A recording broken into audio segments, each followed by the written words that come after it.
Hello everyone, कैसे हैं आप लोग सभी। आई होप आप सभी लोग बढ़िया होंगे। तो हमारी एक सीरीज चल रही है, आप सभी लोग जानते होंगे, सब होंगे पास सीरीज। तो सोशल साइंस, सामाजिक विज्ञान, आज हमारा टॉपिक होने वाला है। सोशल साइंस को कुछ ही घंटों में हम लोग खत्म कर देंगे। अगर आपने बिल्कुल कुछ भी नहीं पढ़ा है, बिल्कुल जीरो लेवल पे आप लोग हो, पहली बार सोशल साइंस सामाजिक विज्ञान उठा रहे हो क्लास 10th में, तो आपके लिए ये वीडियो बहुत इंपॉर्टेंट होने वाला है। इसमें हम लोग आपको इतना करवा देंगे कि आप लोग पास हो जाओगे सोशल साइंस में। ठीक है। और हमारी कंप्लीट सीरीज चल रही है जहां पर हम लोग साइंस करवा रहे हैं, सोशल साइंस करवा रहे हैं, हिंदी इंग्लिश संस्कृत सब कुछ करवा रहे हैं, इंग्लिश मीडियम हिंदी मीडियम सबके लिए करवा रहे हैं। ठीक है, तो जुड़े रहे हमारे साथ।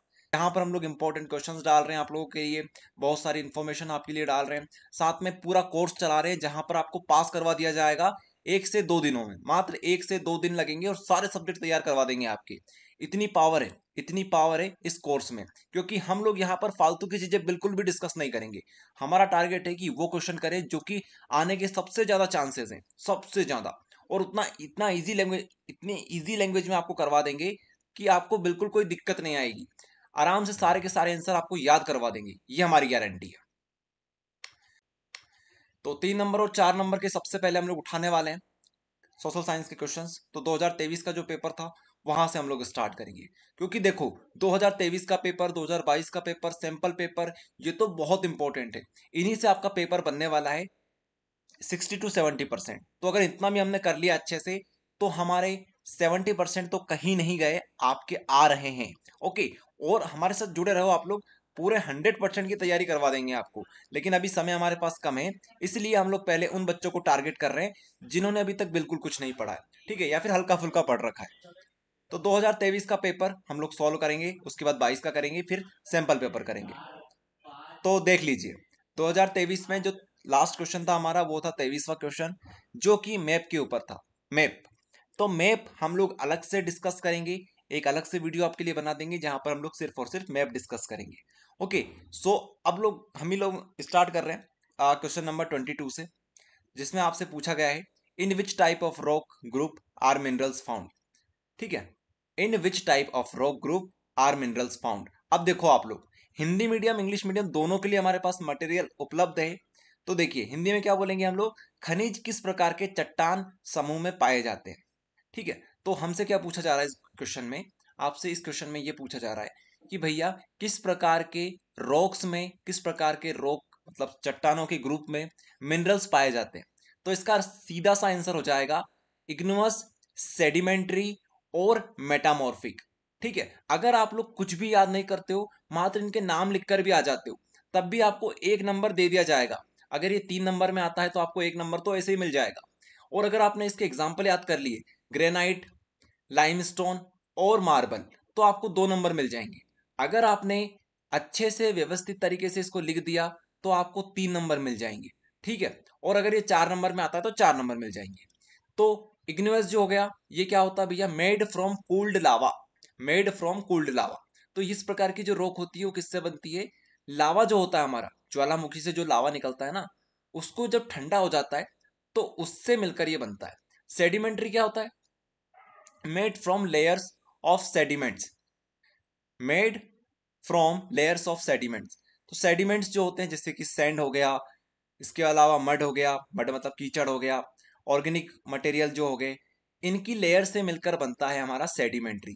सेडिमेंट्री किससे बनता है भैया, याद कर लो सभी लोग, made from layers of sediments. और सेडिमेंट्स आपसे पूछे तो सेडिमेंट्स क्या बोलोगे कि भैया हमारी जो मिट्टी हो गई, ठीक है, इसके अलावा मड मतलब कीचड़ हो गया, ऑर्गेनिक मटेरियल हो गए, ये क्या है हमारे सेडिमेंट्स है। और सेडिमेंट से याद कर लेना कि सेडिमेंट्री, सेडिमेंट से क्या याद कर लोगे, सेडिमेंट्री। इसके अलावा मेटामॉर्फिक, मेटामॉर्फिक मार्बल एग्जांपल याद कर लो, मेटामॉर्फिक का मार्बल। मेटामॉर्फिक क्या होता है, मेड बाय चेंज्ड रॉक। जो रॉक, जो चट्टानें परिवर्तित हो जाती है, उनसे हम लोग क्या वो बनाते हैं, उनसे बनता है हमारा मेटामॉर्फिक। मेटामॉर्फिक का एग्जांपल मार्बल, क्या याद करोगे, मार्बल। तो याद हो गए सभी को, इग्नियस का एग्जांपल ग्रेनाइट, इग्नियस का एग्जांपल ग्रेनाइट, सेडिमेंट्री का एग्जांपल लाइमस्टोन, सेडिमेंट्री का एग्जांपल लाइमस्टोन, मेटामॉर्फिक का एग्जांपल मार्बल। हिंदी मीडियम वाले याद कर लेंगे granite.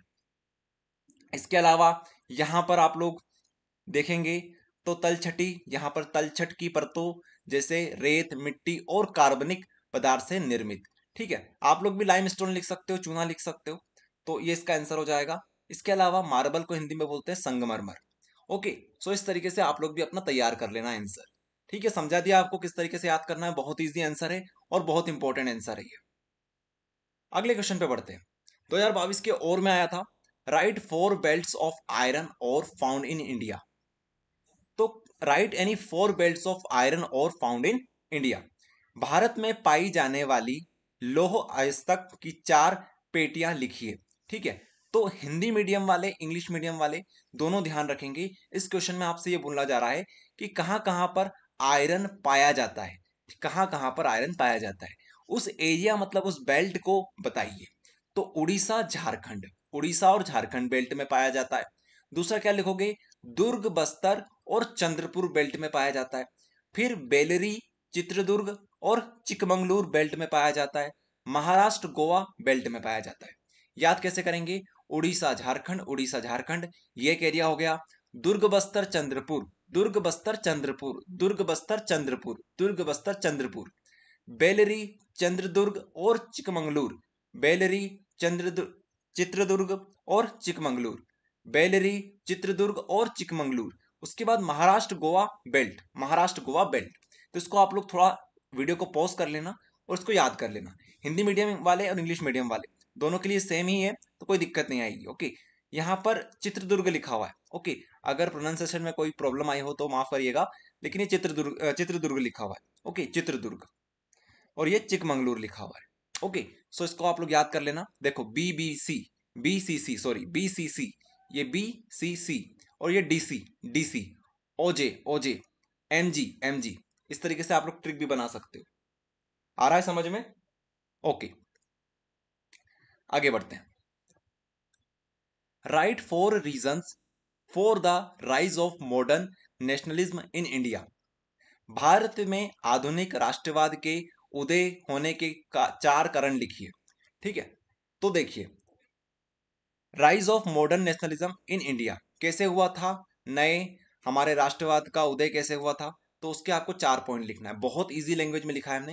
Here are 4 simple reason for the rise of modern nationalism in India. यहां पर हमने, इसका मतलब ये होता है कि यहां पर हमने 4 पॉइंट बता दिए हैं जो कि नेशनलिज्म को, नेशनलिज्म मतलब राष्ट्रवाद कैसे बढ़ा था हमारे भारत में, कैसे आया, अंग्रेजों ने राज किया उसके बाद हमारा राष्ट्रवाद कैसे आया, तो उसके ऊपर हमको लिखना है 4 पॉइंट। तो कॉमन आइडेंटिटीज, पीपल फेल्ट आ शेयर्ड आइडेंटिटीज एज इंडियंस। तो देखो, सबसे पहले क्या हुआ था, भारत में आधुनिक राष्ट्रवाद के उदय होने के 4 कारण में सामान्य पहचान, लोगों को भारतीय भारतीय के रूप में एक साझा पहचान महसूस हुई। तो हुआ क्या, जैसे ही अंग्रेज जो ने हमारे ऊपर रूल किया था, उसके बाद लोगों में एकता बढ़ गई। क्या बढ़ गई, एकता बढ़ गई। तो अपने आप को वो कैसा महसूस करने लगे, अपने आप को वो शेयर्ड आइडेंटिटी एज इंडियन महसूस करने लगे। मतलब क्या हुआ इसका, तो हिंदी में आप लोग पढ़ोगे, लोगों को भारतीय के रूप में एक साझा पहचान महसूस हुई, उनको भारतीय होने पे गर्व महसूस होने लगा। तो इससे भी हमारी नेशनलिज्म बढ़ गई। उसके बाद British rule, British control made Indians unite against a common enemy. मतलब क्या हुआ इसका, ब्रिटिश शासन, ब्रिटिश नियंत्रण ने भारतीयों को एक आम दुश्मन के खिलाफ एकजुट कर दिया। मतलब यहां पर हमें एकजुटता का भी पाठ मिला। कैसे मिला, क्योंकि ब्रिटिश ने हमारे ऊपर रूल किया था, और इस वजह से British control made Indian unit against a common enemy. मतलब जो हमारा दुश्मन था, दुश्मन कोई भी कॉमन दुश्मन हमारा हो, उसके खिलाफ अब हम लोग कैसे खड़े हुए हैं, यूनिटी बनाकर खड़े हुए हैं। इंडियन कैसे खड़े हुए हैं, यूनिटी बनाकर खड़े हुए। ब्रिटिश कंट्रोल मेड, ब्रिटिश का जो कंट्रोल था उसने इंडियंस को कैसा बना दिया है, यूनिटी में रहना सिखा दिया है, और एक कॉमन एनिमी के खिलाफ। ऐसे आप लोग याद करेंगे। फिर है education, modern education spread the ideas of freedom and equality. तो मॉडर्न एजुकेशन जो थी, मतलब आज की जो एजुकेशन है, उसने क्या किया है, ideas of freedom and equality. और मॉडर्न एजुकेशन ने हमें एक नई चीज दे दी है कि हमें सबको फ्री रहना है, फ्रीडम कितना इंपॉर्टेंट है, और समानता कितनी जरूरी है, मतलब बराबरी कितनी जरूरी। पहले क्या होता था, पहले लोग छोटा बड़ा देखते थे, फ्रीडम हमारे पास थी नहीं, तो ऐसे में वो लोग एजुकेटेड नहीं थे, इस वजह से ये चीजें होने लगी थी। लेकिन आज के समय पर बहुत सारे लोग एजुकेटेड हो चुके हैं, इस वजह से क्या हो रहा है, फ्रीडम आ गई है सबके पास, और साथ में सभी लोग ऊंच नीच को नहीं देख रहे हैं, इक्वलिटी देख रहे हैं। लोग क्या देख रहे हैं, इक्वलिटी, सभी समान, समान हक को देख रहे हैं। ओके, इस तरीके से आप लोग याद कर लेना। हिंदी मीडियम वाले को कोई प्रॉब्लम नहीं आनी चाहिए, बहुत ईजी चीज है। शिक्षा, आधुनिक शिक्षा ने स्वतंत्रता और समानता के विचारों का प्रसार किया है। आधुनिक शिक्षा ने स्वतंत्रता और समानता के विचारों का प्रसार किया है। लास्ट पॉइंट हमारा है कम्युनिकेशन। कम्युनिकेशन मतलब बोलने का तरीका या संचार। न्यूज़पेपर हो गया, newspapers and new ideas were spread more easily. Newspapers and new ideas were spread more easily.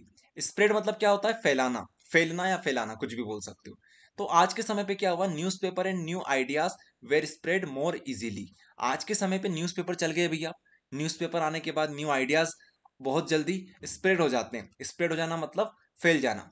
तो न्यू आइडियाज जो हैं वो बहुत जल्दी जल्दी फैलने लगे हैं। इस वजह से भी क्या हो रहा है? हमारे राष्ट्रवाद का उदय हो रहा है, मतलब हमारा नेशनलिज्म बढ़ रहा है। न्यूज़पेपर कितने जरूरी है? बहुत जरूरी है, आप सभी लोग जानते हैं। तो यही चीजें हैं। तो आप कैसे याद रखोगे कि आज के समय पे कम्युनिकेशन बहुत आसान हो गई है, संचार बहुत आसान हो गया है, क्योंकि न्यूज़पेपर से हम पूरे दुनिया की जानकारी ले सकते हैं। फिर हो गया एजुकेशन। एजुकेशन क्या कर रहा है? एजुकेशन की वजह से हमारे बीच में कौन कौन से आइडियाज स्प्रेड हो रहे हैं? स्प्रेड मतलब फैलना। कौन कौन से आइडियाज स्प्रेड हो रहे हैं? फ्रीडम के और इक्वलिटी के, ये आइडियाज हमारे बीच स्प्रेड हो रहे हैं। और ब्रिटिश रूल ने क्या किया है? ब्रिटिश रूल जो था उसने हमें एकता का पाठ पढ़ाया है और हमें एकता में रहना सिखाया है। उसके बाद कॉमन आइडेंटिटीज मतलब हमें भारतीय होने पर गर्व हो रहा है। इस तरीके से आप लोग याद कर लेना। देखो, समझना तो बहुत कुछ है, बहुत कुछ बताया जा सकता है, लेकिन समय की कमी है, इसलिए हम आपको इजी तरीके से बताना चाहते हैं। ओके, देखो आप सभी लोग ध्यान रखना यार, क्योंकि हम लोग अब कोशिश कर रहे हैं, एंड टाइम पर आ चुके हैं, तो आपको धैर्य दिखाना पड़ेगा। ऐसा नहीं है कि आप लोग बोर हो जाओ और वीडियो को कट करके आगे बढ़ जाओ, ऐसा नहीं होना चाहिए। आपको मेरा साथ देना पड़ेगा, आपके लिए मैं खड़ा हूं आज यहाँ पर। ओके, सो चलिए आगे बढ़ते हैं, बिल्कुल टाइम वेस्ट नहीं करेंगे। 21वें का और देख लेते हैं। अच्छा, ये कौन सा था हमारा? ये 21वां था। अब ये 21वें का और वाला क्वेश्चन है। Write four views of Gandhi ji on satyagraha. Gandhi ji ने सत्याग्रह चालू किया था, तो आपके चार विचार बता दीजिए गांधी जी के बारे में, मतलब गांधी जी के सत्याग्रह के बारे में। तो हम बताते हैं आपको। सबसे पहला है ट्रुथ। ट्रुथ मतलब सत्य। नॉन वायलेंस मतलब अहिंसा। दूसरा लव फॉर द अपोनेंट, मतलब अपना जो दुश्मन है उससे भी आप प्यार करो, अपने दुश्मन से भी क्या करो? प्यार करो। ब्रेव पेशेंस मतलब बहादुरी में भी धैर्य दिखाओ। बहादुरी और धैर्य का एक मिक्सचर बना के चलो। बहादुरी समझते हो ना आप लोग? बहादुरी और धैर्य कितने जरूरी है। तो गांधी जी ने हमें क्या पाठ पढ़ाया सत्याग्रह से? एक तो हमें सत्य का साथ देना चाहिए, हमें अहिंसा को फॉलो करना चाहिए, हिंसा को फॉलो नहीं करना चाहिए। नॉन वॉयलेंस, वॉयलेंस का मतलब होता है हिंसा, और नॉन वॉयलेंस मतलब अहिंसा। तो गांधी जी ने क्या बोला कि नेवर यूज वॉयलेंस, कभी भी वॉयलेंस का यूज मत करो। सॉल्व प्रॉब्लम्स पीसफुली, प्रॉब्लम को कैसे सॉल्व करो? पीसफुली, शांति से सॉल्व करो। ट्रुथ मतलब always speak and follow the truth, हमेशा सदैव सत्य बोलो और उसका पालन करो। इसका मतलब ये होता है। लव फॉर द अपोनेंट, अपने दुश्मन से भी प्यार करो। Show love and respect even to those who disagree with you, मतलब जो आपसे डिसएग्री करे, एग्री ना करें, डिसएग्री मतलब असहमत हो, उनसे भी आप प्यार दिखाओ, उनकी भी रिस्पेक्ट करो।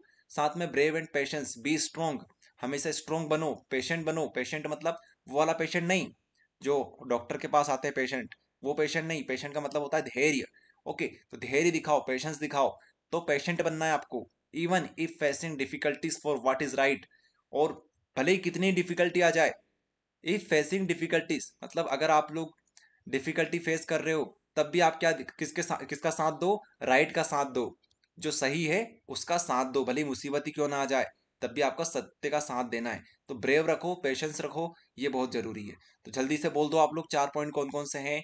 Truth, non violence, love for the opponent और ब्रेव पेशेंस। हिंदी वाले क्या बोलेंगे भैया? चार पॉइंट: सत्य, अहिंसा, प्रतिद्वंदी के प्रति प्यार, और लास्ट में बहादुर धैर्य। ये आप लोग चार पॉइंट याद कर लो, काम हो गया आपका। हिंदी मीडियम वाले तो बोल रहे होंगे कि भैया हम तो मन से भी लिख देंगे। बिल्कुल आप लोग लिख सकते हो, हिंदी मीडियम वाले मन से भी। इंग्लिश मीडियम वाले आप लोग क्यों टेंशन ले रहे हो? आप लोग भी मन से लिख सकते हो, लेकिन मन से कब लिख पाओगे? जब आप लोग अच्छे से पढ़ाई करोगे, अच्छे से इनको याद करोगे। हिंदी मीडियम में ईजी होता है, क्योंकि हिंदी मीडियम वालों की तो हमारी राष्ट्रीय भाषा हिंदी है। ओके, और हमारी बोलचाल की भाषा भी हिंदी है, तो हम लोग हिंदी में जल्दी लिख पाते हैं।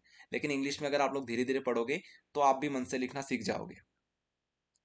देखो, एक बात ध्यान रखना, अगर आपको कहीं पर भी डाउट हो तो आप वीडियो को पॉज कर लेना और थोड़ा पढ़ लेना आप लोग। मैं यहाँ पर जल्दी जल्दी इसलिए करवा रहा हूँ क्योंकि हमें बहुत कुछ कवर करना है ना। चलो 20वां क्वेश्चन देख लेते हैं। Right difference between reserve forest and protected forest. तो भैया चार डिफरेंस बता दो आप। चार डिफरेंस बता दो कि रिजर्व फॉरेस्ट और प्रोटेक्टेड फॉरेस्ट में क्या अंतर होता है। तो हिंदी मीडियम वाले रिजर्व फॉरेस्ट और संरक्षित फॉरेस्ट में क्या अंतर होता है भैया, बता दो जरा सा। तो बहुत सरल है, ये बहुत सरल क्वेश्चन है। पर्पस मतलब क्या उद्देश्य है, तो reserved for the keeping nature safe and sound. तो रिजर्व फॉरेस्ट मतलब जिनको गवर्नमेंट ने रिजर्व कर दिया है कि यहाँ पर कुछ भी प्रकार की कोई भी एक्टिविटीज नहीं होगी। फॉरेस्ट समझते हो ना, जंगल की बात कर रहे हैं हम लोग। दो प्रकार के जंगल यहाँ पे हम लोगों को देखने को मिल रहे हैं, एक तो रिजर्व फॉरेस्ट, एक प्रोटेक्टेड फॉरेस्ट। रिजर्व फॉरेस्ट मतलब गवर्नमेंट ने रिजर्व कर दिया है कि भैया इनको बुक कर दिया है, इनमें कोई भी नहीं आ सकता है, ठीक है। बाकी यहाँ पर अगर हम लोग बात करें प्रोटेक्टेड फॉरेस्ट की, तो गवर्नमेंट ने इनको भी प्रोटेक्ट कर दिया है, लेकिन यहाँ पे कोई आ सकता है स्पेशल परमिशन के बाद। लेकिन यहाँ पर बहुत ज्यादा सख्त चीजें होती है रिजर्व फॉरेस्ट में, ठीक है। यहाँ पर बहुत सख्त चीजें होती है, मतलब हर कोई यहाँ पे आ नहीं सकता है, और यहाँ पे आ सकते हैं, यहाँ पर भी सख्त होता है, लेकिन यहाँ पे कुछ कुछ लोग आ सकते हैं। तो इसके ऊपर बात करेंगे। तो पर्पस जान लेते हैं, reserved for keeping nature safe and sound. तो भैया पर्पस क्या है भैया रिजर्व फॉरेस्ट बनाने का, क्या उद्देश्य है, गवर्नमेंट को क्या फायदा मिल रहा है, हमें क्या फायदा मिल रहा है, पर्पस क्या है इस चीज का। तो पर्पस ये है कि reserved for keeping nature safe and sound, ठीक है। तो रिजर्व फॉरेस्ट का मतलब ये होता है reserve for keeping nature safe and sound. हमारा जो नेचर है, हमारा जो पर्यावरण है, उसको कैसा रखना है भैया, कीप मतलब रखना, कीप मतलब रखना, कैसा रखना है हमें, सेफ एंड साउंड। सेफ मतलब सुरक्षित, और अच्छा रखना है। सेफ एंड साउंड मतलब सुरक्षित और अच्छा रखना है। Protected for using forest resources wisely. Protected for using forest resource wisely मतलब जो हमारे फॉरेस्ट होते हैं, जंगल होते हैं, उसको हमें प्रोटेक्ट करना है, ताकि उसकी जो रिसोर्सेज हैं, रिसोर्सेज मतलब जो भी हमारे लिए काम की चीजें हैं, उनका हम लोग सही उपयोग कर सकें, इसलिए इसको प्रोटेक्ट करता है गवर्नमेंट। गवर्नमेंट क्या करती है, इसको प्रोटेक्ट करती है कि हर कोई इसकी लकड़ियां ना काट के ले जा सके। इस तरीके की चीजें के लिए यहाँ पर प्रोटेक्टेड फॉरेस्ट का वर्ड यूज हुआ है। ओके, सो एक्सेस किस किस को है भैया, कौन कौन जा सकता है अंदर। People need permission to enter, यहाँ पर आपको परमिशन चाहिए तभी आप अंदर जा सकते हो। Some access allowed for specific activities, यहाँ पर क्या होता है, some access allowed for specific activities, कुछ प्रक्रियाओं के लिए, कुछ प्रक्रियाओं के लिए सीमित पहुंच। मतलब यहाँ पर भी सेम वही बात है, लेकिन यहाँ पर एक्टिविटीज की बात करेंगे, और यहाँ पर किसकी बात करेंगे, पीपल की बात करेंगे। People need permission to enter, यहाँ पर आपको परमिशन चाहिए, लेकिन यहाँ पे क्या है, सम एक्सेस अलाउड, यहाँ पर कुछ एक्सेस ऑटोमेटिकली दे दी गई है कि भैया ठीक है, आप हल्का फुल्का घूमना हो, कुछ भी करना हो तो आप कर सकते हो यहाँ पर, ठीक है। लेकिन यहाँ पर क्या है भैया, यहाँ पर तो उन्होंने बोल दिया है कि आपको परमिशन लेनी पड़ेगी जब आपको अंदर आने देंगे। लेकिन यहाँ पे क्या है, यहाँ पर अगर आप लोग नुकसान नहीं पहुंचाते हो तो जा सकते हो अंदर, ज्यादा कोई बड़ा इशू नहीं है। इसके बाद फ्लोरा एंड फोना, मतलब वन्य जीवन और वनस्पति। वन्य जीवन और वनस्पति, वन्य जीवन और वनस्पति मतलब एनिमल और हमारे पेड़ पौधे। फ्लोरा एंड फोना का मतलब क्या होता है, वन्य जीवन मतलब भैया जानवर जानवर की बात कर रहे हैं। फोना मतलब वनस्पति मतलब पेड़ पौधे। तो उनके लिए कैसा कुछ है भैया, देख लेते हैं। Main focus on conserving biodiversity, biodiversity की रक्षा पर मुख्य ध्यान देते हैं। बायोडाइवर्सिटी के मेन फोकस ऑन बायोडाइवर्सिटी, इसको सुरक्षित रखने में यहाँ पर मेन फोकस होता है। क्या मेन फोकस होता है, बायोडाइवर्सिटी को सुरक्षित रखना, बायोडाइवर्सिटी को सुरक्षित रखना, ठीक है। कंजर्व करना मतलब सुरक्षित रखना, कंजर्व मतलब सुरक्षित। Balancing conservation and sustainable resources, तो भैया यहाँ पर तो सिंपल सी बात है, यहाँ पर क्या बोल रहे हैं ये लोग, बैलेंसिंग मतलब बैलेंस बनाना है। क्या बनाना है, बैलेंस बनाना है। किस किस के बीच में बैलेंस, दो चीज चाहिए भैया बैलेंस करने के लिए, एक कंजर्वेशन एंड सस्टेनेबल यूज। तो जब भी हमको सुरक्षित करना हो, या फिर हमको सस्टेनेबल मतलब आगे के लिए यूज करना हो, सस्टेनेबल मतलब आगे के लिए यूज करना हो, तो सस्टेनेबल और कंजर्वेशन के बीच में हमें क्या बनाना जरूरी है, बैलेंस बनाना जरूरी है। इसलिए हमने प्रोटेक्टेड कर रखे हैं फॉरेस्ट को।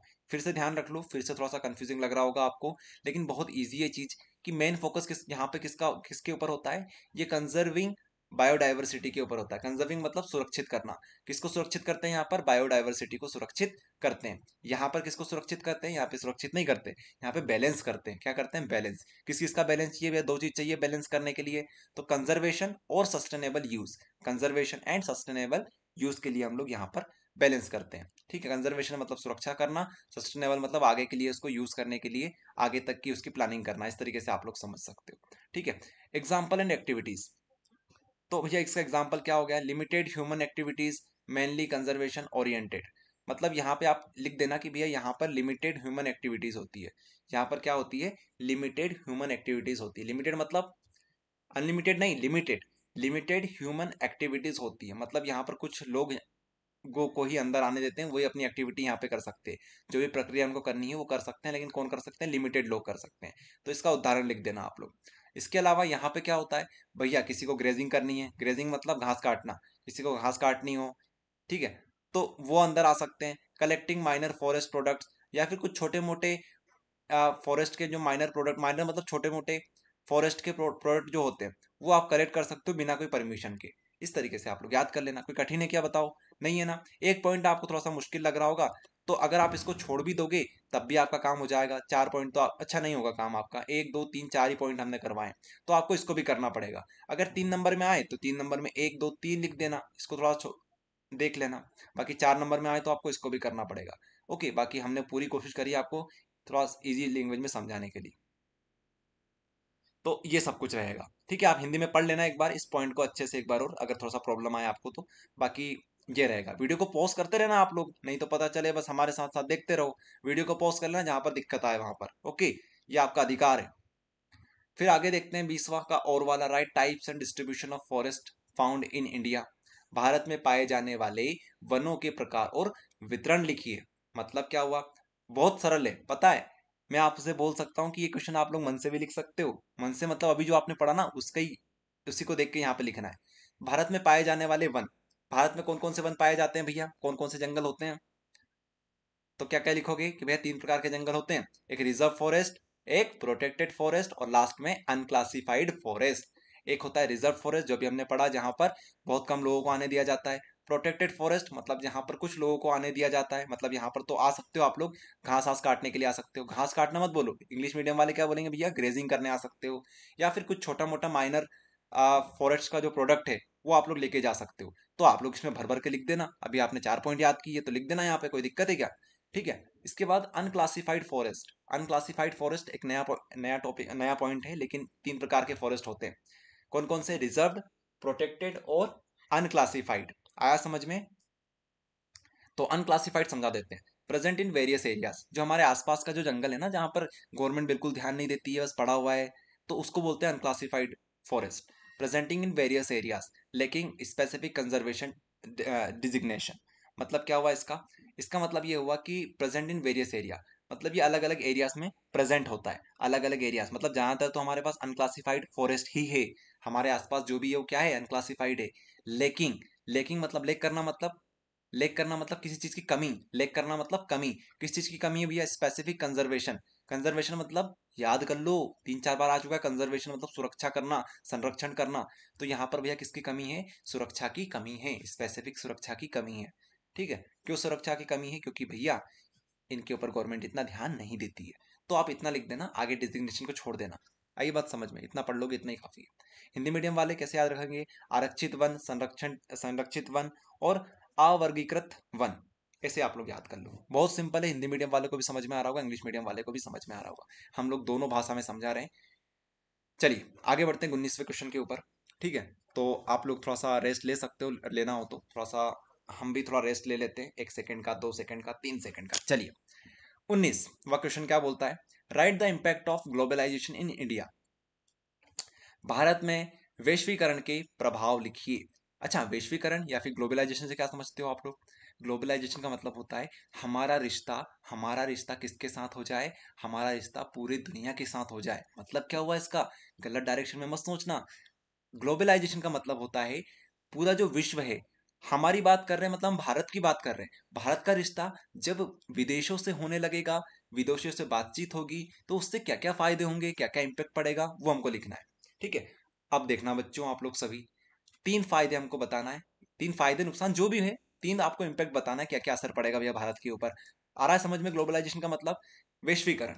तो मोर जॉब्स एंड मनी, 3 पॉइंट आपको करवाएंगे, तीनों में काम आपका हो जाएगा। More job and money, more job and money मतलब अगर भैया हमारा रिश्ता, हमारा मतलब भारत की बात कर रहे हैं, एक कंट्री की बात कर रहे हैं, कंट्री का रिश्ता बाहर की कंट्रियों से होगा, तो इससे फायदा ये होगा कि जॉब बढ़ जाएगी। ठीक है, जॉब के अपॉर्चुनिटी बढ़ जाएगी, साथ में पैसा भी आएगा। अगर हम लोग इंपोर्ट करेंगे तो पैसा आएगा, मतलब हम लोग हमारा सामान दूसरी जगह बेचेंगे तो क्या आएगा? पैसा आएगा कि नहीं आएगा? तो ये हो गया more jobs and money. We get more jobs, आप देख रहे हो कहाँ पे पढ़ा रहा हूं मैं? यहाँ पे, we get more jobs and make more money because we trade and work with other countries. Simple है कि नहीं है? सुन लो। वी मतलब हम, गेट मतलब प्राप्त करते हैं, मोर जॉब मतलब ज्यादातर jobs, and make more money और क्या बनाते हैं? मेक बनाते हैं, मेक मतलब बनाना, मोर मनी ज्यादातर पैसे हम लोग बनाते हैं। बिकॉज क्यों बनाते हैं? वी ट्रेड, ट्रेड मतलब आदान प्रदान करना, ठीक है, खरीदना बेचना, ट्रेड करना, ट्रेडिंग करना। We trade and work with other countries, हम लोग अदर कंट्री के साथ वर्क करते हैं, ट्रेड करते हैं। तो इस वजह से क्या बन जाती है?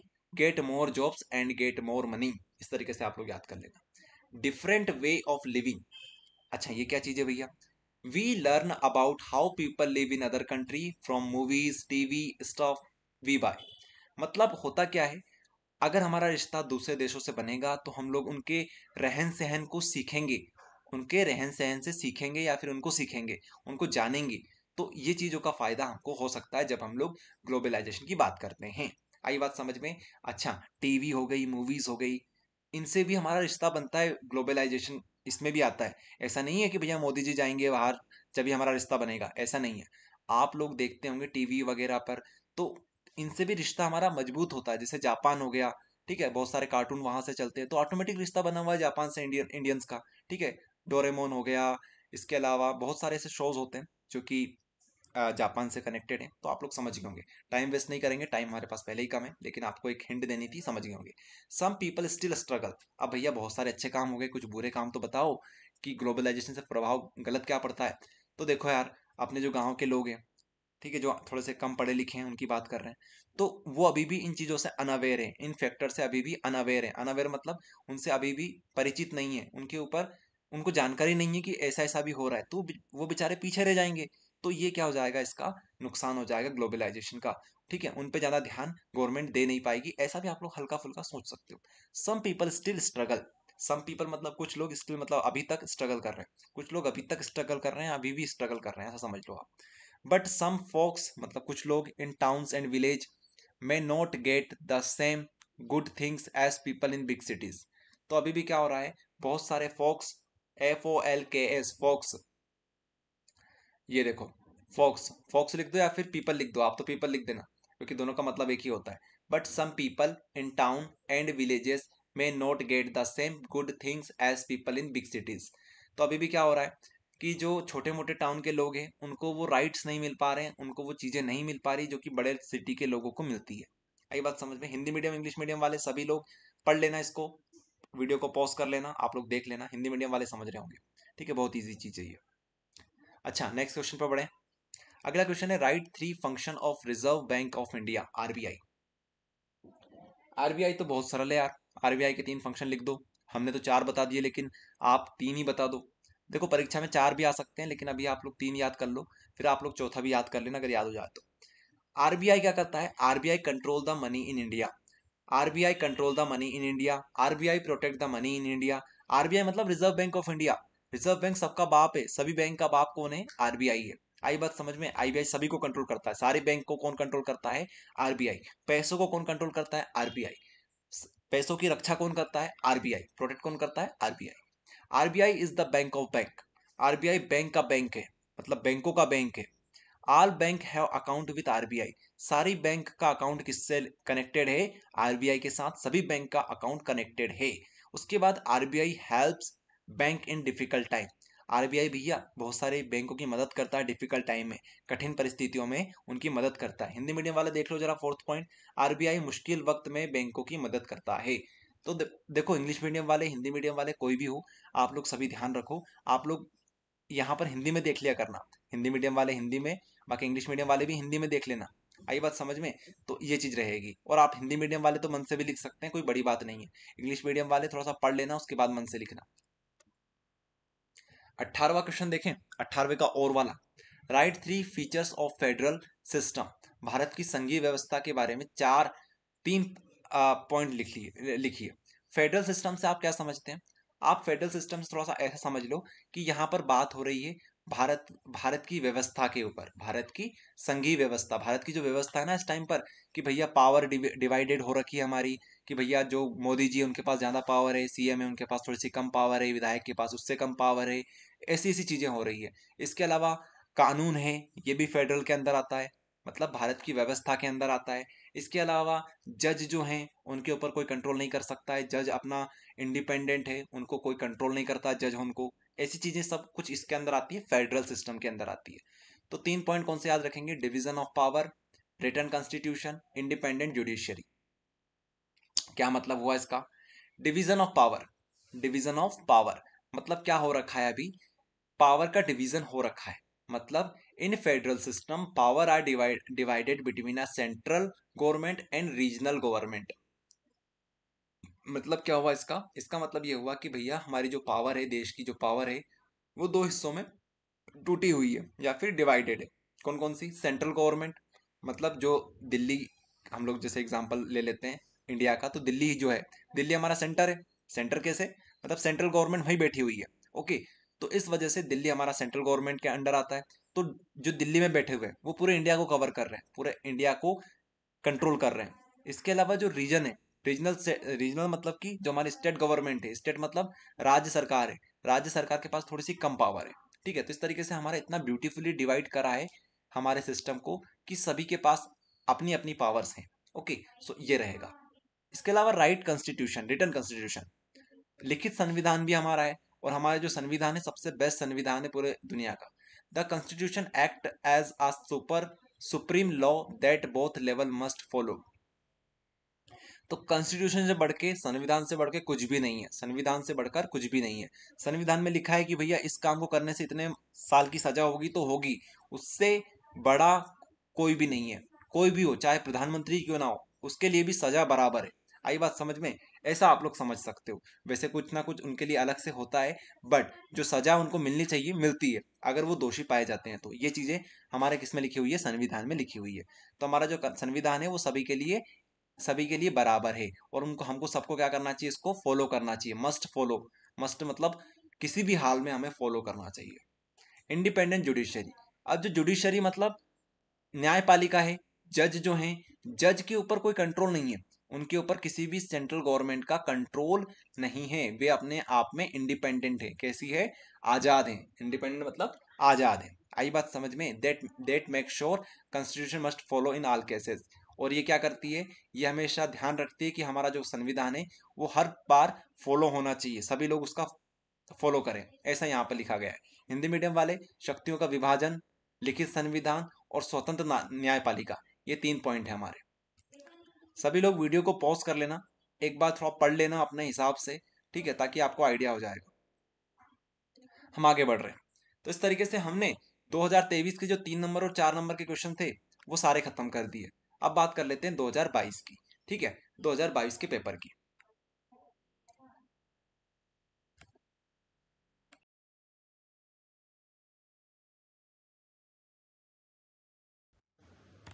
चलिए तो अब स्टार्ट करते हैं sample paper solution, very very easy language में। ठीक है, पूरा सैंपल पेपर हम लोग सॉल्व नहीं करेंगे, हम लोग सिर्फ उन क्वेश्चन को करेंगे जो 4 नंबर के और 3 नंबर के हैं, ताकि आप लोगों के कम समय में ज्यादा मार्क्स आ सकें। ठीक है, टाइम हमारे पास, सबके पास कम है। चलिए तो स्टार्ट करते हैं हम लोग 23वें क्वेश्चन से। देखो एक बात सुनना आप लोग सभी, हम लोग मैप्स को अलग से डिस्कस करेंगे, मैप का एक छोटा सा वीडियो बना देंगे जिसमें सारे के सारे मैप्स, इंपॉर्टेंट मैप्स करवा देंगे, उसकी चिंता मत करो, मैप्स की टेंशन मत लो, अभी ये कर लो। तो 22वां क्वेश्चन क्या बोलता है आपसे? Explain and right about union list, state list and concurrent list. तो 3 प्रकार की लिस्ट आपको पूछी गई है, यूनियन लिस्ट, स्टेट लिस्ट और कंकरेंट लिस्ट। संघ सूची, राज्य सूची और समकालीन सूची के बारे में स्पष्टीकरण और लिखें। तो देखिए बहुत इजी क्वेश्चन है, आपको देखने में ऐसा लग रहा होगा। यूनियन मतलब क्या होता है? सेंटर गवर्नमेंट, सेंट्रल गवर्नमेंट को बोलते हैं यूनियन। क्या बोलते हैं? Union. Controlled by the central government, union list किसके द्वारा कंट्रोल की जाती है? सेंट्रल गवर्नमेंट के द्वारा की जाती है। एग्जाम्पल क्या हो गया यूनियन लिस्ट के? डिफेंस, डिफेंस हो गया अपना, आर्मी वगैरह हो गई। ठीक है। फॉरेन अफेयर्स, फॉरेन मतलब क्या होता है? विदेशी अफेयर्स, विदेशी अफेयर्स मतलब विदेशों में जो चीजें चल रही है, विदेशों में हमारे देश के जो खुफिया एजेंसीज हैं वो सब किस में आती है? फॉरेन अफेयर्स में आती है। फिर जो भी काम फॉरेन के रिलेटेड हो रहे हैं, जैसे विदेश मंत्री हो गए, फॉरेन मिनिस्टर हो गए, वो सब फॉरेन अफेयर्स के अंदर आते हैं। और एटॉमिक एनर्जी, इसके अंदर एटॉमिक एनर्जी, क्योंकि देखो ये तीनों जो चीजें हैं ये कौन कंट्रोल करता है इसको? सेंट्रल गवर्नमेंट कंट्रोल करती है। क्यों करती है भैया? क्योंकि स्टेट गवर्नमेंट को पावर नहीं दे सकते हम लोग, एटॉमिक बॉम्ब का पावर नहीं दे सकते, सिर्फ सेंट्रल के पास है। तो ये चीजें हो गई। हो जाएगा याद, इजी है ना। आगे देखो, स्टेट लिस्ट। स्टेट के पास क्या क्या पावर है भैया, पुलिस हो गई, पब्लिक हेल्थ हो गई, एग्रीकल्चर हो गई, ये किसके पास पावर है, स्टेट लिस्ट के पास पावर है, मतलब स्टेट गवर्नमेंट इसको कंट्रोल करती है। अब कुछ कुछ ऐसी है जो कि दोनों कंट्रोल करती है, मतलब स्टेट भी करेगी साथ साथ सेंट्रल गवर्नमेंट भी करेगी। कौन कौन सी चीजें हैं वो, एजुकेशन हो गया, जंगल हो गए, मैरिज अफेयर्स हो गए, ये सारे कौन है, मैरिज अफेयर्स मतलब जो मैरिज हो गए, हमारे मैरिजेस जो होती है, शादियां वगैरह होती है, तो इनके ऊपर क्या होता है, जैसे कि अभी हमारे एक योजना चलती है, लाडली लक्ष्मी योजना, मतलब लड़कियों की जब शादी होती है तो वहां पर सरकार जो होती है उनको पैसे देती है। ठीक है, तो इसमें कौन कौन अफेयर कर सकता है, इसमें कौन कौन इंटरफेस कर सकता है, इंटरफेयर कर सकता है, यूनियन भी कर सकती है, स्टेट भी इसमें आ सकती है, इंक्लूड हो सकती है, वो भी अपनी तरफ से कुछ दे सकती है, यूनियन भी दे सकती है। ठीक है, तो यहाँ पर ये कंकरेंट है, मतलब दोनों इसमें पार्टिसिपेट कर सकते हैं। एजुकेशन जो है वो दोनों की है, यूनियन की भी है और साथ में स्टेट की भी है, मतलब शेयर्ड है, ये दोनों शेयर करेंगे, किसको शेयर करेंगे, इसको कॉन्करेंट लिस्ट को। Shared control by both, both मतलब दोनों, सेंट्रल एंड स्टेट गवर्नमेंट। आ गया, याद हो जाएगा, बहुत ईजी क्वेश्चन है। हिंदी मीडियम वाले कैसे याद करेंगे, रक्षा, विदेश कार्य, परमाणु ऊर्जा, ये केंद्र में आती है। उसके अलावा राज्य सूची में क्या आती है, पुलिस, जन स्वास्थ्य और कृषि, ये राज्य सूची में आती है। उसके अलावा समकालीन सूची क्या होती है, शिक्षा, वन्य जंतु और विवाह, ये सारे किसमें आते हैं, हमारे समकालीन सूची में आते हैं। बहुत ईजी है ना। केंद्र, केंद्र के बाद राज्य सरकार, राज्य सरकार के बाद समकालीन सूची, इस तरह से याद कर लेना। अगला क्वेश्चन हमारे पास है, Panchayati Raj is the basic of decentralisation, write your views in regards.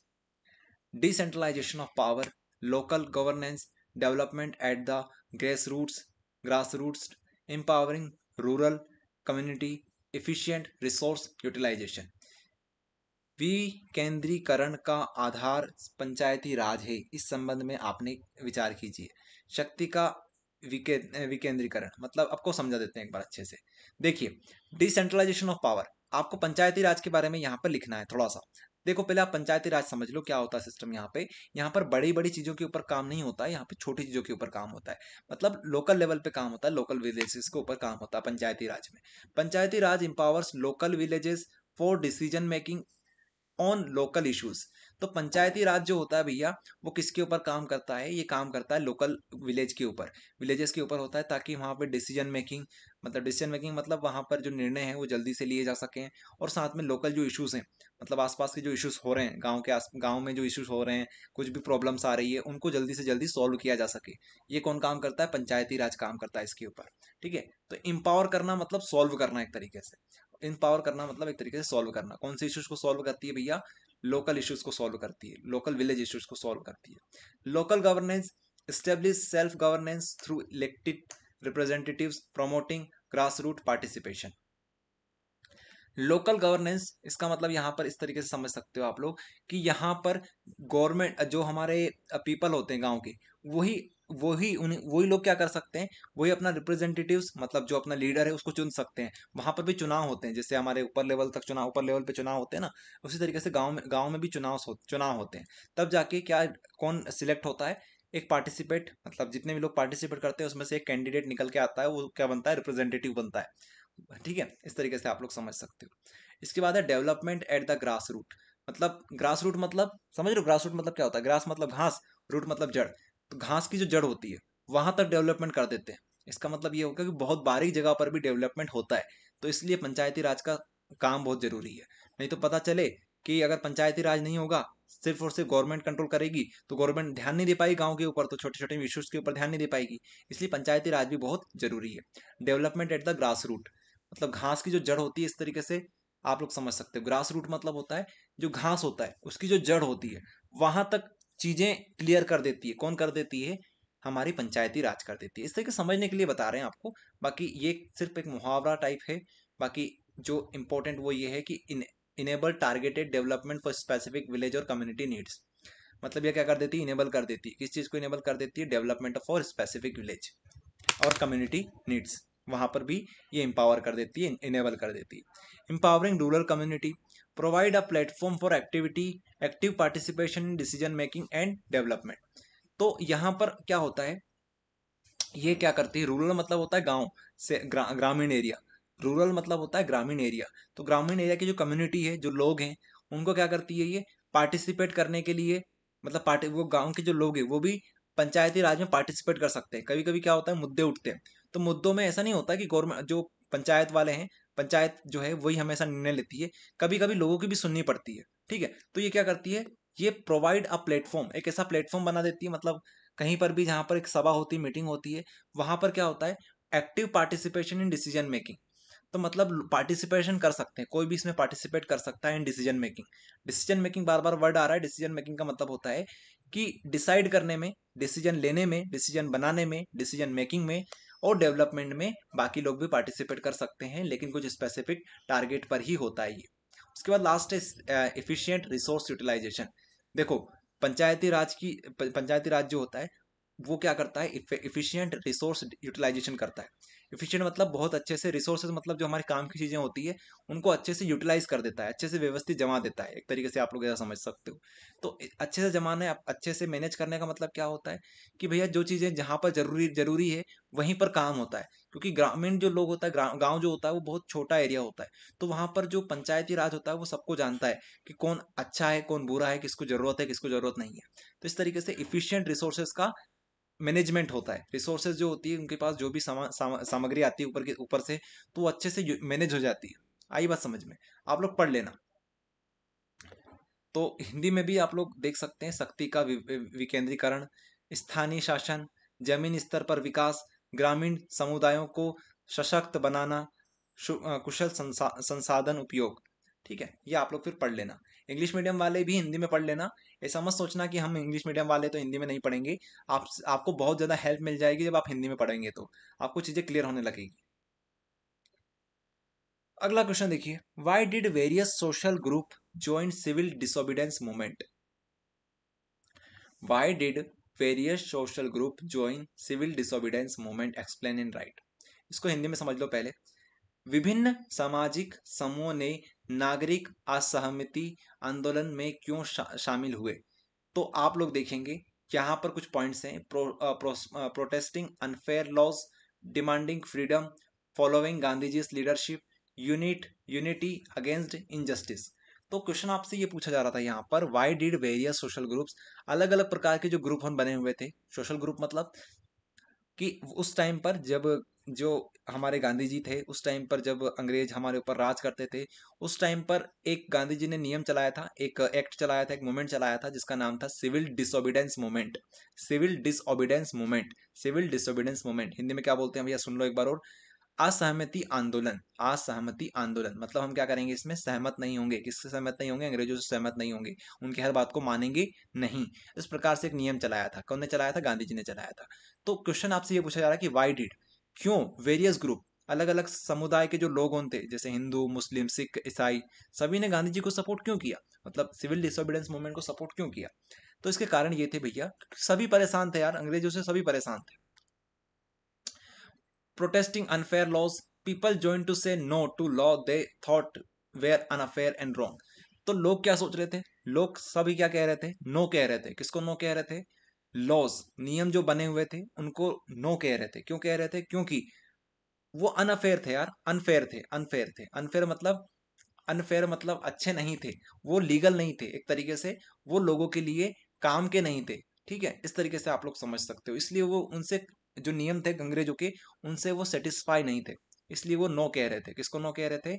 In laws को नो, लॉज को क्या कह रहे थे? नो कह रहे थे, इन नियमों को नो कह रहे थे। एक तो ये हो गया protesting unfair laws, unfair laws, very sorry, unfair बोल रहे हैं बार बार।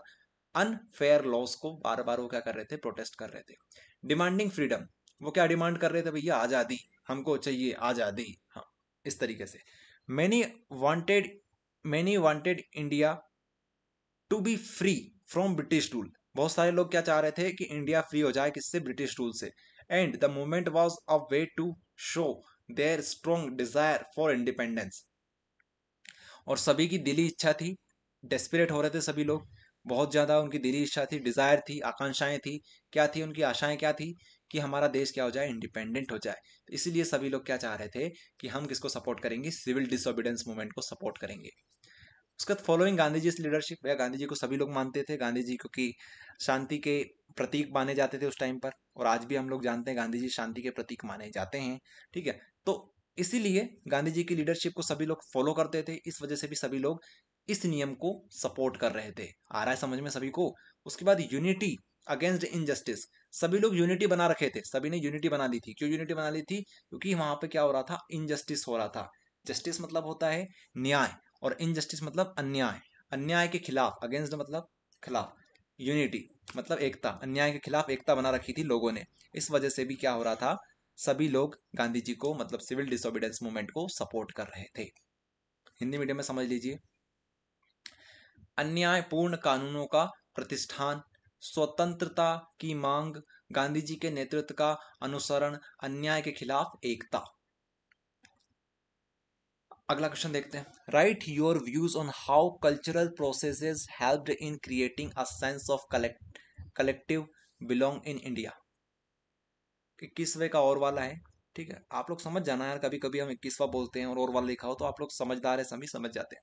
राइट योर व्यूज, आपके व्यूज लिखिए, आपके क्या नजरिए हैं वो लिखिए। ऑन हाउ, कैसे, cultural processes help in creating a sense of collective belonging in India.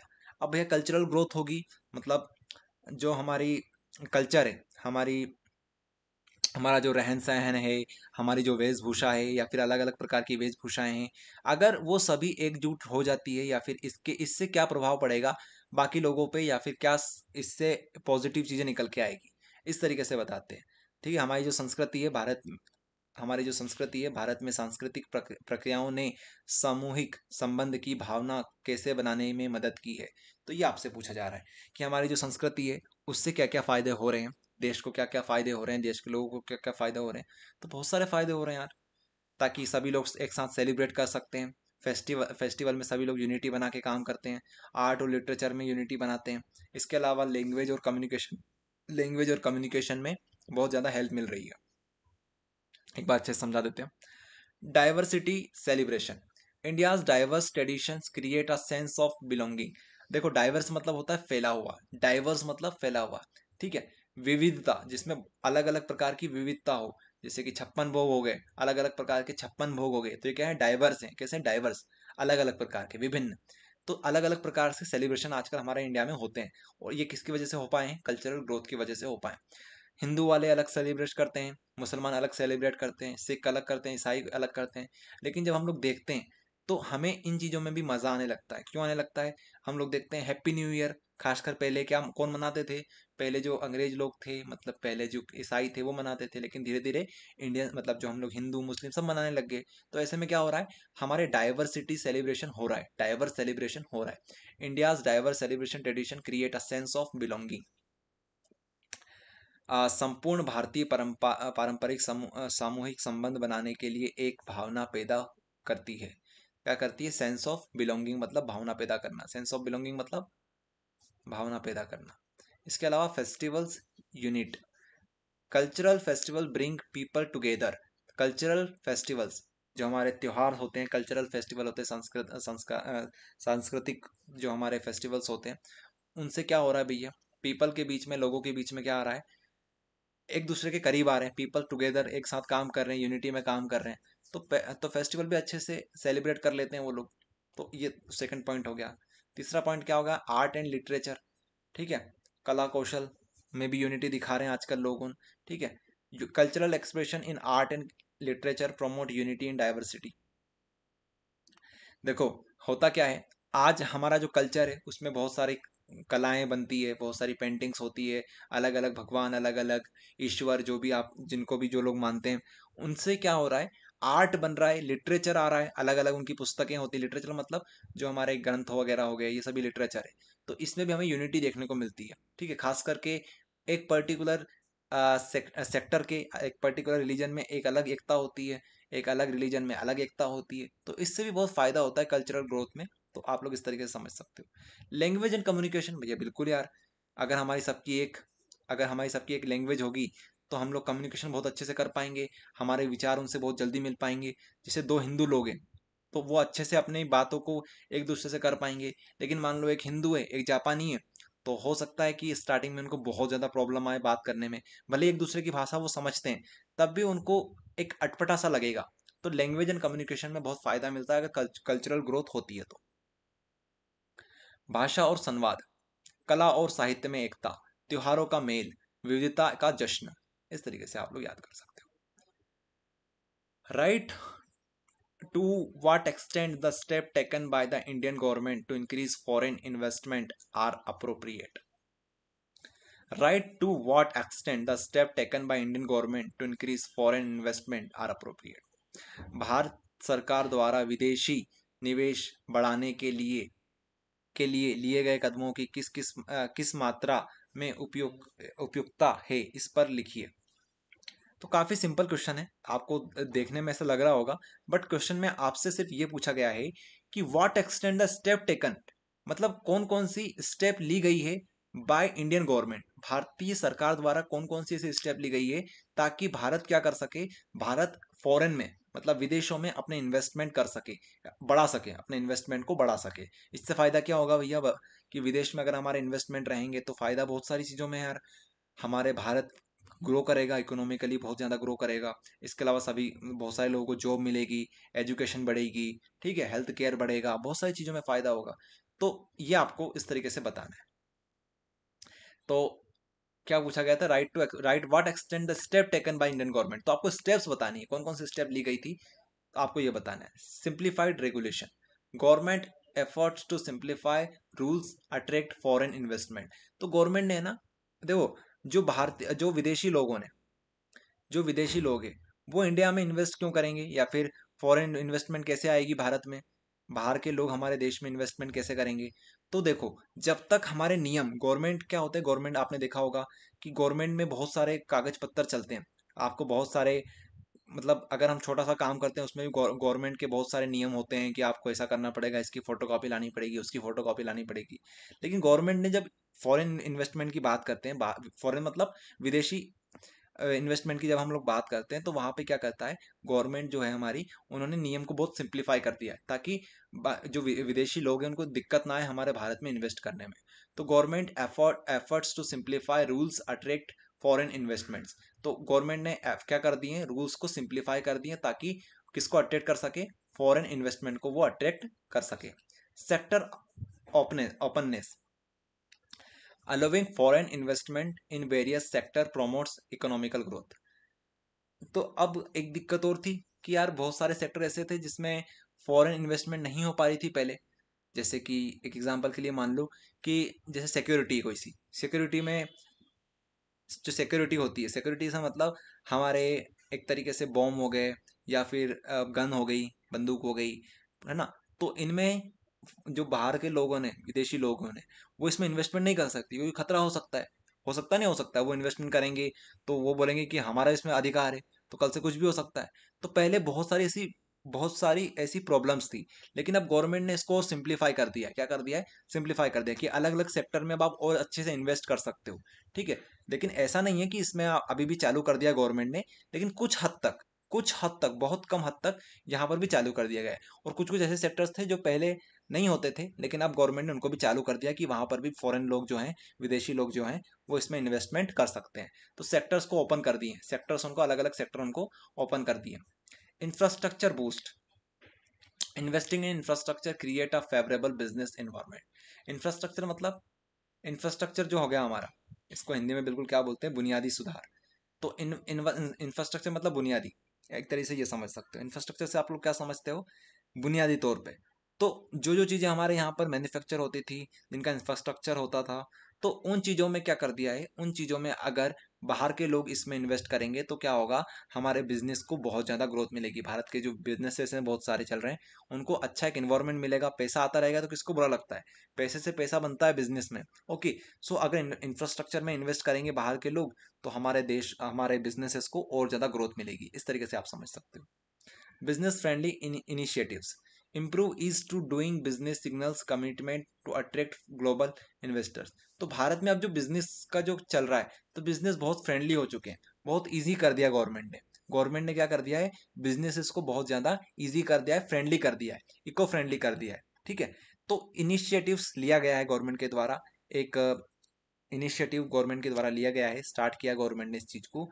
तो बिजनेस फ्रेंडली आजकल बना दिया गया है। इससे क्या होगा, बिजनेस फ्रेंडली से बिजनेसमैन बिजनेसमैन को अट्रैक्ट करता है। आपने सुना होगा, एक बिजनेसमैन दूसरे बिजनेसमैन को अट्रैक्ट करेगा, तो हो सकता है कि हमारे जो बिजनेसमैन है वो ग्लोबल इन्वेस्टर्स को अट्रैक्ट कर लें कि हमारे भैया बिजनेस बहुत अच्छा है, आप इसमें इन्वेस्टमेंट करो, आगे जाके हम लोग बहुत ज़्यादा प्रॉफिट कमाएंगे। इस तरीके से बिजनेस फ्रेंडली इनिशिएटिव कर दिया गया है। ग्लोबल पार्टनरशिप्स तो नाम से क्लियर है। ग्लोबल पार्टनरशिप्स मतलब विदेशी, ग्लोबल मतलब वैश्विक रूप पर पार्टनरशिप्स हो रही है। कैसे हो रही है पार्टनरशिप? क्योंकि भारत जो है वो फॉरेनर से अपील करता है कि आप हमारे यहाँ आइए और यहाँ पर इन्वेस्टमेंट करिए। आई बात समझ में? इस तरीके से सरलता नियम, ठीक है, सरकार के नियमों को सरल बनाने के प्रयास विदेशी निवेश को आकर्षित करते हैं। क्षेत्रीय खुलापन, विभिन्न क्षेत्रों में विदेशी निवेशों की अनुमति आर्थिक विकास को प्रोत्साहित करती है। बुनियादी सुधार, इंफ्रास्ट्रक्चर बूस्ट, बुनियादी सुधारों में निवेश करना एक अनुकूल व्यापार पर्यावरण बनाता है। व्यापार मित्रानी सूचनाएं, व्यापार करने के लिए सरलता में सुधार वैश्विक निवेशों को आकर्षित करने का संकेत है। वैश्विक साझेदारियां, ठीक है, वैश्विक साझेदारियां, वैश्विक साझेदारियों में शामिल होना भारत को विदेशी निवेशों के लिए आकर्षक बनाता है। ठीक है, तो आप लोग इसको पढ़िएगा, पॉज करिएगा, बहुत सिंपल है। ओके, सो ये चीज रहेगी, आप लोग लिख लिख कर भी देख लेना अगर आपको कहीं पर दिक्कत आए तो 20वां खत्म कर दिया, 21वां 20वें का और वाले पे मूव करते हैं। Right with example what is mean by foreign trade.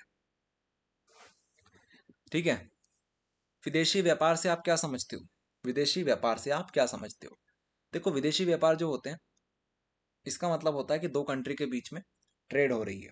जब दो कंट्री के बीच में प्रोडक्ट्स, मतलब क्या होता है, गुड्स, गुड्स मतलब प्रोडक्ट्स, तो प्रोडक्ट्स जो होते हैं उनका एक्सचेंज जब होता है दो कंट्रीज के बीच में तो उसे बोलते हैं फॉरेन ट्रेड। फॉरेन ट्रेड तो क्या लिखेंगे? Foreign trades refer to the exchange, exchange मतलब आदान प्रदान, एक्सचेंज करना। किसका एक्सचेंज करना? गुड्स का। गुड्स मतलब, भैया गुड्स मतलब तो अच्छा होता है, नहीं, गुड्स मतलब होता है सामान। गुड्स मतलब सामान। आपने देखा होगा जो ट्रक होते हैं उसको भी लिखा होता है goods career, goods carrier, very sorry, goods carrier मतलब गुड्स को कैरी करने वाला। गुड्स मतलब सामान को कैरी करने वाला, गुड्स कैरियर। तो कैरियर, कैरी करना मतलब उठाना, एक तरीके से ले जाना। Foreign trades refer to exchange of goods and services between different countries. तो जब दो अलग अलग कंट्री या फिर दो से अधिक कंट्रियों में एक दूसरे का जो एक्सचेंज है गुड्स का और सर्विसेज का होता है तब उसे क्या बोलते हैं? उसे हम लोग बोलते हैं फॉरेन ट्रेड। डेफिनेशन याद हो गई सभी को, परिभाषा बहुत सरल है। एग्जाम्पल क्या हो गया भैया? उदाहरण तो बताओ। उदाहरण ये हो गया कि मान लो वेन मतलब होता है जब इंडिया एक्सपोर्ट करेगा सॉफ्टवेयर को टू द यूनाइटेड स्टेट, तो ये किसका एग्जाम्पल बन गया? फॉरेन ट्रेड का। अच्छा, एक और बात बताओ, अगर इंडिया, सॉरी इंडिया नहीं बोलेंगे, अगर मान लो एक आदमी है भारत का, वो वो दूसरे इंसान, मतलब वो जो दूसरा इंसान है वो भी भारत में रहता है, उसको कुछ सामान बेचता है, तो ये फॉरेन ट्रेड का एग्जांपल है कि नहीं है? नहीं है। क्यों नहीं है? क्योंकि यहाँ पर दो कंट्रीज आना चाहिए। अगर एक आदमी भारत का दूसरी कंट्री में सामान बेचता है तो ये फॉरेन ट्रेड का एग्जांपल बन जाता है। तो when India export software to the United State, export करना मतलब देना। When India export software to the United State, India किसके लिए जाना जाता है? सॉफ्टवेयर इंजीनियर्स के लिए जाना जाता है। तो जब सॉफ्टवेयर इंजीनियर्स क्या करते हैं, यूनाइटेड स्टेट जो अमेरिका है हमारा, अमेरिका को एक्सपोर्ट करते हैं सॉफ्टवेयर। एक्सपोर्ट करना मतलब देना। एक्सपोर्ट करेंगे तो ये किसका एग्जाम्पल बन जाएगा? फॉरेन ट्रेड का। तो इट इनके इंगेजेस इन फॉरेन ट्रेड्स। तो आप लोग इतना याद कर लेना, इतना ही बहुत है। ठीक है, उसके बाद और देख लो, चाइना इंपोर्ट। चाइना क्या करता है? इंपोर्ट करता है। कहाँ से इंपोर्ट करता है? Spices from India. इंडिया से इंपोर्ट करता है। मतलब चाइना क्या लेता है हमसे?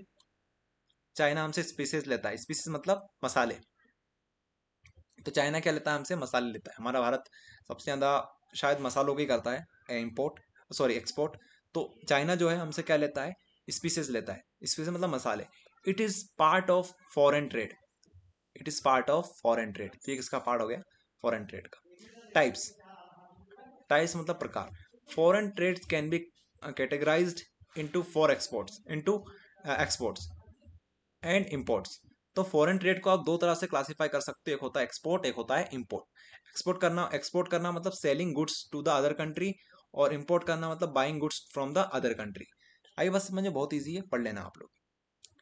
हिंदी मीडियम वाले परिभाषा कैसे याद रखेंगे? विदेशी व्यापार का तात्पर्य विभिन्न देशों के बीच वस्तुओं और सेवाओं के आदान प्रदान से है।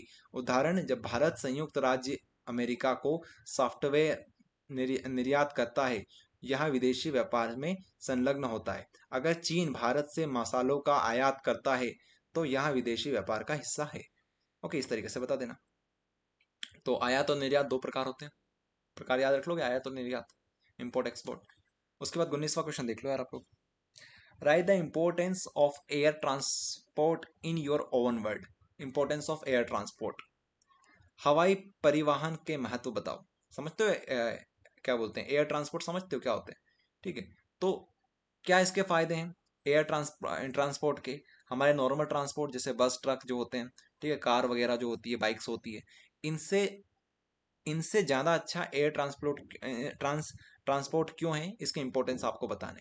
तो हमने 7 लिख दिए, वैसे 3 याद कर लेना, वैसे आप ज़्यादा कर सकते हो, कोई दिक्कत नहीं है।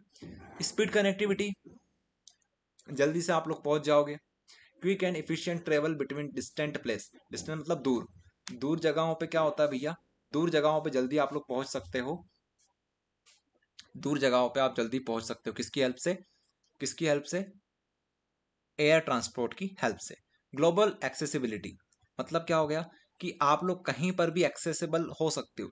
Swift international movement of people and goods, आई बात समझ में? Swift international movement of people and goods. Emergency response, rapid delivery of relief and medical aids, मतलब क्या हुआ इसका कि आप लोग मतलब जो भी एयर ट्रांसपोर्ट से कहीं पर भी जाते हैं तो उनसे क्या होता है, इस चीज से एयर ट्रांसपोर्ट से क्या होता है, एयर ट्रांसपोर्ट से रिलीफ मतलब मदद, किसको मदद मिल सकती है? ऐसे लोगों को मदद मिल सकती है जिनको इसकी बहुत ज़्यादा ज़रूरत है, मतलब मेडिसिन हो गई, अगर इसकी ज़रूरत है और जल्दी से पहुंचाना है तो यहाँ पर बहुत ज़्यादा काम आता है हमारा एयर ट्रांसपोर्ट। उसके अलावा बिजनेस एंड ट्रेड, ये हो गया एक एग्जांपल कि बिजनेस और ट्रेड हो सकती है। टूरिज्म बूस्ट हो जाता है इससे, टूरिज्म को बढ़ावा मिलता है। स्ट्रेटेजिक इंपॉर्टेंस है इसकी। कनेक्टिविटी टू रिमोट एरियाज, ठीक है, रिमोट मतलब दूर दूर एरिया से हम लोग जल्दी से जल्दी कनेक्टिविटी बना सकते हैं। तो ये है यार, आप लोग पढ़ लेना, बहुत इजी क्वेश्चन है ये। वैसे तो हमने 7 पॉइंट लिख दिए हैं, लेकिन आपको कोई से 3 से 4 पॉइंट करना है। ओके, ज़्यादा भी कर सकते हो। तो वीडियो को पॉज कर लिया करो कभी कभी, जब आपको लगे कि कुछ चीज़ें हमारी मिस हो रही है, हमको समझ में नहीं आ रही है, तो पॉज कर लेना, समझ में आ जाएगी। हिंदी में भी यहाँ पर है। ओके, चलो, काफ़ी देर से वीडियो बना रहे हैं तो हो सकता है कुछ कुछ चीज़ें हम लोग रिपीट कर दें, या फिर कुछ चीज़ें ऐसी हो जो कि हल्की सी इधर उधर चली जाए, तो हमें माफ़ करिएगा, क्योंकि हो जाता है कभी कभी। अब 19वें का और वाला हम लोग कर रहे हैं, right the importance of air transport in your on. अच्छा, ये तो हो गया हमारा ना, ये हो गया। कभी कभी ऐसा भी हो जाता है कि ये जो पेजेस हैं ये डबल डबल हो जाते हैं, तो उसको हम लोग करेक्ट कर देंगे, कोई इश्यूज नहीं है उसमें। ठीक है, ये हो गया। ये कौन सा था हमारा? ये 19वां था, एयर ट्रांसपोर्ट। इसके बाद हमारा जो और वाला है 19 का और वाला, ये हमारा 19 का जो और वाला है, तो importance of air transport in your own word, यहाँ पर क्या है? Write the importance of air transport in your own word. तो ये वही चीज़ें हैं, तो आप लोग देख लेना। फिर अगला वाला क्वेश्चन है हमारे पास 18वां, write any 4 characteristics of laterite soil. तो लेटराइट सॉइल जो होती है उसके 4 आपको कैरेक्टरिस्टिक लिखने, 4 फंक्शन लिखने हैं आपको। तो ये रेड कलर की होती है, हार्ड एंड सॉफ्ट होती है, हार्ड भी हो सकती है like a rock, and dry and soft when wet. तो जब ये गीली जब सूखी होती है तो कैसी होती है भैया? हार्ड होती है। लेकिन जब वो गीली हो जाती है तो कैसी हो जाती है? बहुत सॉफ्ट बन जाती है। तो ये इसका लेटराइट सॉइल का एक फायदा है, मतलब इसका एक कैरेक्टरिस्टिक्स है। ये लाल कलर की होती है लेटराइट सॉइल, ध्यान रखना। नॉट गुड फॉर प्लांट्स, ये प्लांट्स के लिए अच्छी नहीं मानी जाती है। Found in hot and rainy places, ये बहुत गर्म जगह पे और बारिश वाली जगह पर पाई जाती है। तो ये 4 चीजें हैं, आप लोग पढ़ लेना। लाल रंग की होती है, सूखे पर कठिन, गीले में मुलायम होती है, कठोर बोल सकते हो। सूखे में कठोर, गीले में मुलायम होती है। पौधे के लिए अच्छा नहीं है ये, पौधों के लिए अच्छा नहीं है। गर्मी बारिश वाले स्थानों में प्रसार, गर्मी बारिश वाले स्थानों में प्रसार, वहीं पर इसका प्रचार प्रसार होता है भैया। 18वें का और देख लो, why resource planning necessary, write step of resource planning. Resource planning क्यों जरूरी है? रिसोर्सेज हमारे जो हैं, जो हमारी काम की चीजें हैं, रिसोर्सेज जिसको हम लोग बोलते हैं, उनकी प्लानिंग करना क्यों जरूरी है? सही तरीके से उनको यूज करना क्यों जरूरी है? ये पूछा जा रहा है आपसे। तो काफ़ी सरल है यार, इसमें तो कोई बड़ी बात नहीं है। आपको भी समझ में आना चाहिए कि भैया अगर रिसोर्स नहीं रहेगी तो क्या करेंगे, खाएंगे क्या, पिएंगे क्या। आ रही बात समझ में आपको? तो रिसोर्सेज नेसेसरी हमारे लिए बहुत ज़्यादा है। इसमें लिख देना कि स्मार्ट यूज़ करो उनका। अगर हमको रिसोर्स बचानी है तो क्या करना पड़ेगा, स्मार्ट यूज़ करना पड़ेगा। अगर मान लो जैसे पानी हमारे पास है, पानी को आप वेस्ट थोड़ी ना कर सकते हो, उसका सही यूज़ करो। इलेक्ट्रिसिटी जो है वो हमारी रिसोर्सेज है, कोयला हमारी रिसोर्सेज है, तो इनका सही यूज़ करो। मिनरल्स जो हो गए हमारे, स्मार्ट यूज़। उसके बाद keep things going, supports development without hurting the plant for future generation. Supports development without hurting the planet for future generation. तो आपको क्या करना है, डेवलपमेंट को सपोर्ट करना है, लेकिन हमारे नेचर जो है, हमारा जो प्लेनेट है, उसको हर्ट नहीं करना है, उसको नुकसान नहीं पहुंचाना है। ठीक है, इस तरीके से डेवलपमेंट करो कि हमारा प्लेनेट जो है, मतलब हमारा जो ग्रह है, धरती है जो, वो हर्ट ना हो इस चीज़ों से, इन चीज़ों से हर्ट ना हो, इस तरीके से बताया जा रहा है। Money matters, make the economy work better by using resources where they needed. तो make the economy work better by using resources where they needed. तो रिसोर्सेज कुछ इस तरीके से यूज करो कि आपका पैसा भी बने, साथ साथ हमारा जो इन्वायरमेंट है उसको भी नुकसान ना पहुंचे। ठीक है, उसके अलावा protect nature, prevent using too much of nature's gift. मतलब आप इसका नकारो, प्रिवेंट करो, मतलब इससे बचो। किस चीज से बचो, या फिर किस चीज से सिक्योर रहो, कि जब हमारा नेचुरल गिफ्ट है, जैसे कोयला हो गया, इसके अलावा केरोसिन, जो हमारे केरोसिन हो गया, पेट्रोल हो गया, जो कि मिलता है हमें, तो इसका बहुत सावधानी से यूज करना चाहिए, ताकि हमारा एनवायरनमेंट भी सेफ रहे और साथ साथ हमारे जो रिसोर्सेज है वो बचे रहें। ठीक है, नहीं तो पता चले कि कुछ सालों में ही हमारा पेट्रोल खत्म हो जाए। तो ये चीजें हैं। आ रही है समझ में आपको चीजें? तो इस चीज़ों इन तरीकों से आप लोग क्या कर सकते हो, अपने जो रिसोर्सेज हैं उनकी प्लानिंग कर सकते हो, उनको बचा सकते हो। इसके बाद एक और क्वेश्चन हमसे पूछा गया था, स्टेप ऑफ रिसोर्स प्लानिंग, क्या क्या स्टेप्स आपको लेनी चाहिए। तो check what's there, set goals, make a plan, do it, keep an eye. Check what's there, look at what resources are available in the place. सबसे पहले तो आप ये देखो कि कौन कौन सी रिसोर्सेज बची हुई है। ठीक है, बचने के बाद क्या देखोगे, set goals, decide what you want to achieve with this resources. फिर देखो कि आप क्या क्या जो रिसोर्सेज हमारे पास बची हुई है उनसे क्या क्या आप अचीव कर सकते हो, क्या क्या प्राप्त कर सकते हो। उसके बाद क्या करोगे, मेक अ प्लान। उसके बाद प्लानिंग करो कि किस तरीके से इनको आप यूज कर सकते हो, बेस्ट पॉसिबल वे में आप इनको यूज कर सकते हो। ओके, अब चलो यूज भी कर लिया, उसके बाद क्या करोगे, do it, put the plan into the action. तो आपने प्लानिंग कर ली, प्लान के बाद उसको कर दो, क्या करो, उसके ऊपर एक्शन लो।